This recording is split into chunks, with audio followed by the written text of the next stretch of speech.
చేస్తున్నారు. ఇక వనపర్తి జిల్లాలో డెంగూ లక్షణాలతో ఓ బాలిక మృతి చెందింది. జిల్లా వైద్య ఆరోగ్య శాఖ ప్రస్తుతం అప్రమత్తమైంది.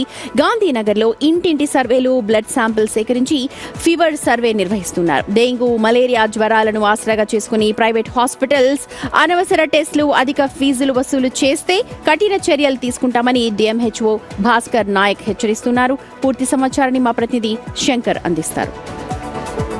డెంగ్యూ వ్యాధి బారిన పడి వనపర్తి జిల్లాకు సంబంధించినటువంటి అమ్మాయి మరణించడంతో ఒక్కసారిగా వనపర్తి వైద్యశాఖ అప్రమత్తమైంది. ప్రస్తుతం మనతో వనపర్తి డిఎంహెచ్ఓ ఉన్నారు. ఆయన అడుగుదాం, సరేంటి ఇప్పటికీ డెంగ్యూ వ్యాధి బారిన పడి ఒక అమ్మాయి చనిపోయినట్టుగా తెలుస్తుంది.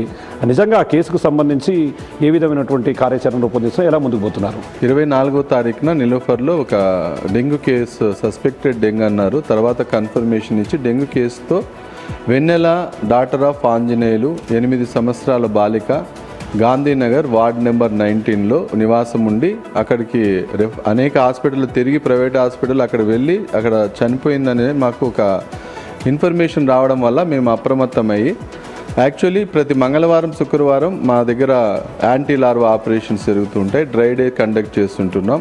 ఇలాంటివి జరగకూడదు అంటే ఖచ్చితంగా మీరు ముందుకు వెళ్ళాలి. నిజంగా అలాంటివి చేస్తున్నారా? క్షేత్రస్థాయిలో ఏం జరుగుతుంది?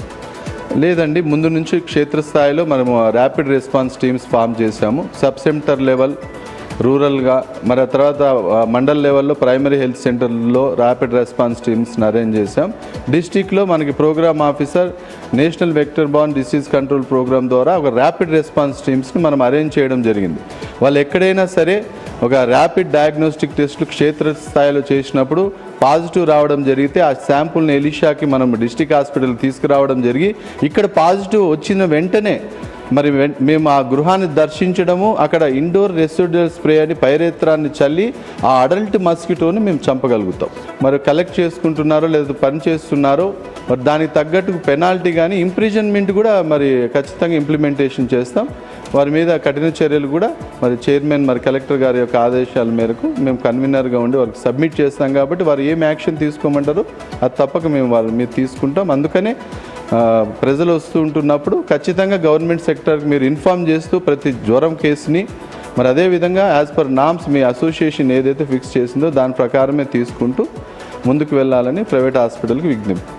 సో మొత్తంగా చూస్తున్నాం. దీంతో ఒక్కసారిగా వైద్యశాఖ అప్రమత్తం కావడంతో పాటు డిఎంహెచ్ఓ పూర్తిగా క్షేత్రస్థాయిలో తిరుగుతున్నారు. ఎవరు కూడా ఈ డెంగ్యూ, మలేరియా బారిన పడకుండా చాలా క్లియర్ కట్గా వాళ్ళ సిబ్బందితో కలిసి వాళ్ళకు తెలియజేస్తున్నారు. ఇక ముఖ్యంగా దీన్ని ఆసరాగా చేసుకొని ఎవరైనా సరే ప్రైవేటు యాజమాన్యాలు అధిక ఫీజులు వసూలు చేయడం, అధికంగా టెస్టుల పేరిట దోపిడీ చేయడం ఇలాంటివి చేస్తే ఖచ్చితంగా వారి మీద కఠినమైన చర్యలు తీసుకుంటామని చెప్పి కూడా డిఎంహెచ్ఓ వనపర్తి చెప్తున్నటువంటి పరిస్థితి ఇక్కడ కనిపిస్తుంది. ఇక్కడ అప్డేట్ కెమెరా పర్సన్ రాజుతో శంకర్, బిగ్ టీవీ వనపర్తి నుండి.